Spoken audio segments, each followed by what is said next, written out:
mahamasondolo tokoa dia madio fo fa izao dia saky minisatra mitongotra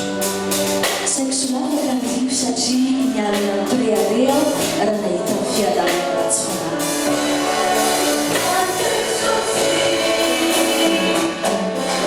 iza no ay any an-danitra